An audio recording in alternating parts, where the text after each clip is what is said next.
Hello दोस्तों, स्वागत है आपका नई क्लास में नए टॉपिक के साथ में। आज की क्लास के अंदर हम लोग बात करेंगे आणविकता और कोटि में अंतर की।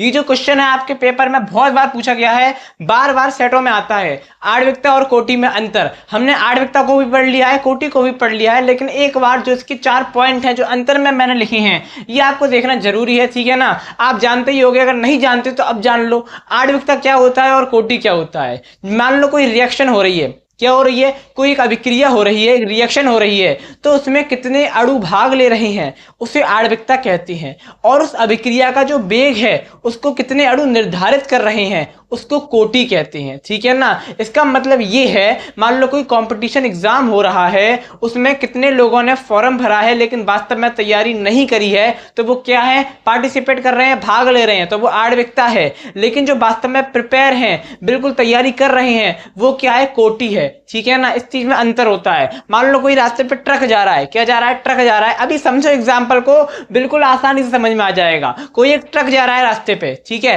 ट्रक हो गया बंद, उस पर क्या हुआ, ट्रक के में से 2 लोग निकले और धक्का मारने लगे, 2-3 लोग और आ गए आसपास, वो भी धक्का मारने लगे। लेकिन क्या वास्तव में सब धक्का मार रहे हैं या फिर सब हिस्सा ले रहे हैं? इस चीज में अंतर है। देखो, जो भी इस पार्ट में पार्टिसिपेट हुआ, मान लो ट्रक में धक्का मारने में पार्टिसिपेट किया 5 लोगों ने, लेकिन वास्तव में धक्का मारा 3 लोगों ने। इसका मतलब जो पार्टिसिपेट कर रहे हैं, जो भाग ले रहे हैं, वो क्या है, आणविकता है। आणविकता कितनी है, 5 है। लेकिन वास्तव में धक्का कौन मार रहा है, वास्तव में अभिक्रिया के वेग को निर्धारित कौन कर रहा है, उसे कोटि कहते हैं। और कोटि कितनी है, 3 है, ठीक है। तो आपको समझ में आ गया होगा कि अभिक्रिया का जो आणविकता है और जो कोटि है वो क्या होता है। अब देखो इनमें अंतर क्या है। जो आपकी आणविकता होती है यह एक सैद्धांतिक मान होता है, और जो आपकी कोटि होती है वो एक प्रायोगिक मान होती है, प्रयोगों के बाद पता चलती है, ठीक है। अब आणविकता का क्या है, वैसे ही पता चल जाएगी, लेकिन कोटि में देखना पड़ेगा कौन वेग को निर्धारित कर रहा है, कौन नहीं कर रहा है, तो एक प्रायोगिक मान है, ठीक है। आपकी आणविकता जो होती है यह वेग निर्धारक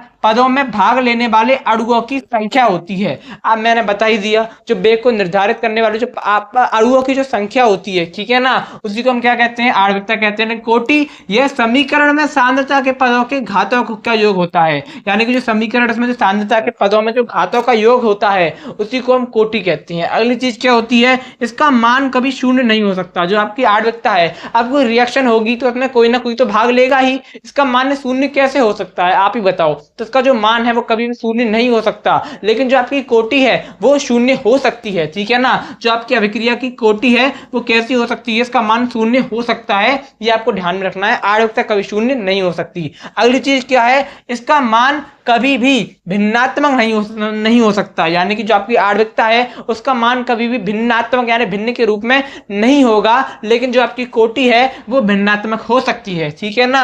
इन चीजों के ऊपर आपको ध्यान रखना है। यहाँ पर मैंने 4 आपके दे रखे हैं, इनका आप स्क्रीनशॉट ले सकते हो। ये चारों के चारों आप लिख सकते हो अपने पेपर के अंदर, इंपॉर्टेंट है। आपके पेपर में इस प्रकार से क्वेश्चन कई बार आता है, तो आशा करता हूं कि आपके समझ में आ गया होगा।